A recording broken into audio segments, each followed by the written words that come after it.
नमस्कार, मैं प्रीति यादव, प्रवक्ता जीव विज्ञान डाइट गोरखपुर से।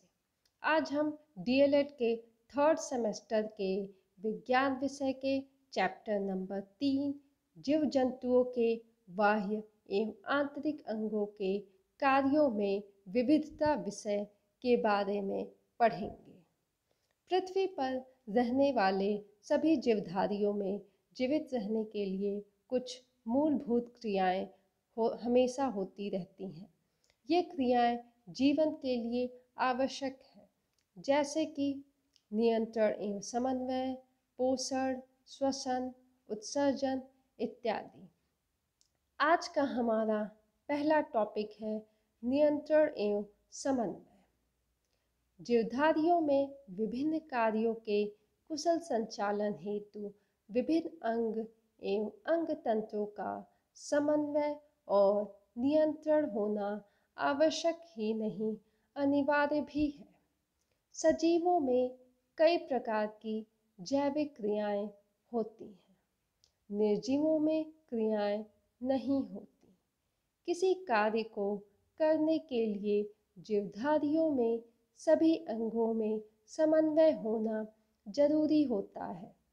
जितने भी अंग एवं अंग तंत्र हैं, उनमें आपसी समन्वय एवं नियंत्रण होना बहुत ही आवश्यक होता है। आइए हम नियंत्रण एवं समन्वय प्रक्रिया को भोजन के पाचन क्रिया के माध्यम से समझते हैं। जब हम खाना खाने बैठते हैं तो हमारी आँखें खाने में मौजूद विभिन्न भोज्य पदार्थों को पहचानने में हमारी मदद करती हैं और हमारी नाक उनकी सुगंध महसूस कराती है। फिर हमारे हाथ भोज्य पदार्थों को मुख के भीतर पहुंचाते हैं। मुख के भीतर भोज्य पदार्थों को दांतों द्वारा हम चबाते हैं। फिर भोजन का पाचन हमारे मुख में ही लार द्वारा आरंभ हो जाता है और हमारी जीभ भोजन को पाचन नली के भीतर भेजने का कार्य करती है। इस प्रकार आपने देखा कि भोजन की प्रक्रिया में विभिन्न प्रकार के अंग एवं अंग तंत्र अलग अलग पर एक ही कार्य करते हैं, और वह भी एक ही लक्ष्य के लिए, यानी भोजन करने के लिए। इनमें से एक भी अंग यदि अपना निर्धारित कार्य नहीं करता है तो हमें भोजन करने में परेशानी होगी, और भोजन का पाचन नहीं होने से हमारे शरीर को पोषक तत्व नहीं मिलेगा, जिससे हमारे शरीर की वृद्धि सही ढंग से नहीं होगी और हमारे शरीर द्वारा जो अनेक प्रकार की क्रियाएं की जाती हैं, उनमें भी बाधा उत्पन्न होगी। आज का हमारा दूसरा टॉपिक है होम्योस्टैसिस। होम्योस्टैसिस एक लैटिन भाषा का शब्द है जो दो शब्दों से मिलकर बना है। होमियो मतलब सम या अंग्रेजी में सेम कहते हैं, तथा स्टैसिस का मतलब है स्थिति, या अंग्रेजी में हम इसे सिचुएशन कहते हैं, अर्थात सेम स्टेट या समान स्थिति। जीव के आंतरिक और बाहर के वातावरण में समस्थिति बनाने रखने की क्षमता को समस्थैतिकी या होम्योस्टैसिस कहते हैं। आइए हम होम्योस्टैसिस को सबसे कॉमन एग्जाम्पल के माध्यम से समझते हैं। गर्मी के मौसम में हमें बहुत गर्मी लगती है। गर्मियों में हमारे शरीर से पसीना भी अधिक निकलता है। जब यह पसीना सूख जाता है तब हमको ठंडक महसूस होती है। त्वचा में ठंडक महसूस होने के फलस्वरूप हम गर्मी का सामना करने में सक्षम होते हैं। लेकिन दूसरी ओर शरीर से पसीना अधिक मात्रा में निकलने से शरीर के भीतर जल की मात्रा में काफ़ी कमी हो जाती है। जल की इस कमी को पूरा करने के लिए हमें प्यास अधिक लगती है और हम गर्मी के दिनों में बहुत अधिक मात्रा में पानी पीते हैं। पानी पीने से शरीर के भीतर पानी की कमी पूरी हो जाती है। पसीने का निकलना और प्यास का लगना दोनों क्रियाएं एक ही उद्देश्य की पूर्ति के लिए हैं। शरीर में जल की मात्रा और शरीर के तापमान को अनुकूलतम स्थिति में बरकरार रखना ही इसका अहम उद्देश्य होता है। उच्च जीवों में समन्वय और नियंत्रण दोनों की भूमिका समान रूप में से महत्वपूर्ण है। समन्वय एवं नियंत्रण जीवधारियों में दो तरह से होता है, एक कोशिकीय एवं बहुकोशिकीय।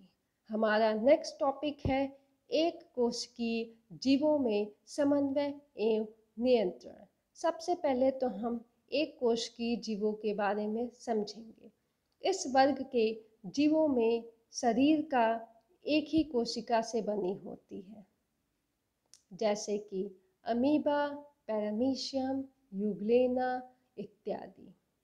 अकेली कोशिका विभिन्न जैव क्रियाओं का संचालन भी करती हैं और उन कार्यों का समन्वय एवं नियंत्रण भी करती हैं।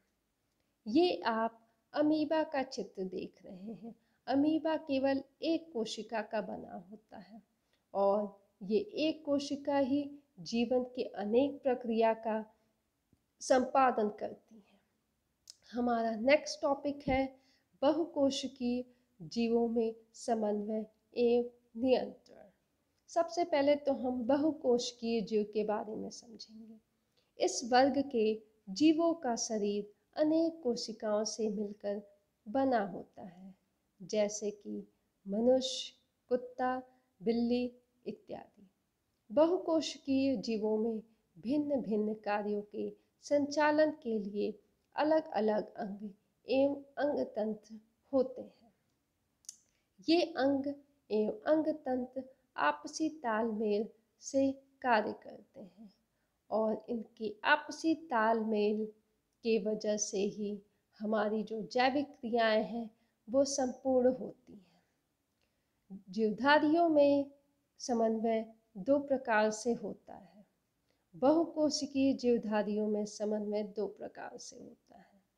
पहला तो रासायनिक, जिसे अंग्रेजी में हम केमिकल कहते हैं, और दूसरा तंत्रिकीय, जिसे हम अंग्रेजी में नर्वस कहते हैं।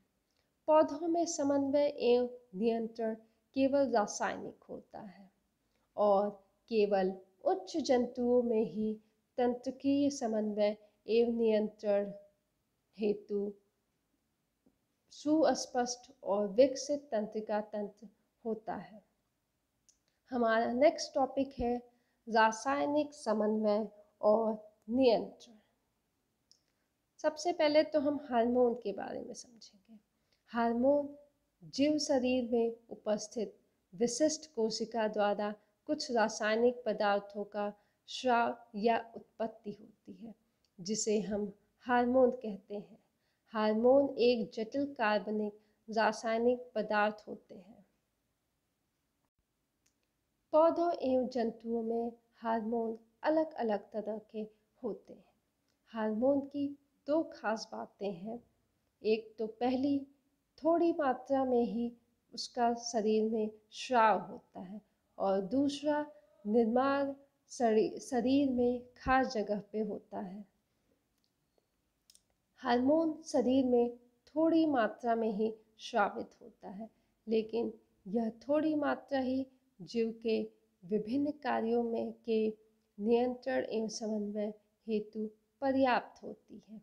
दूसरी बात, इनका निर्माण शरीर में किसी खास जगह पर होता है, जहाँ से इनका स्थानांतरण अन्य जगहों पर होता है, जहाँ पे वो अपना प्रभाव डालते हैं।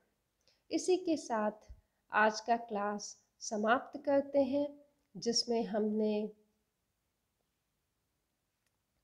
हमने नियंत्रण एवं समन्वय, होमियोस्टैसिस एक कोशिकीय जीवों में समन्वय एवं नियंत्रण, बहुकोशिकीय जीवों में समन्वय एवं नियंत्रण तथा रासायनिक समन्वय और नियंत्रण टॉपिकों के बारे में पढ़ा है। धन्यवाद।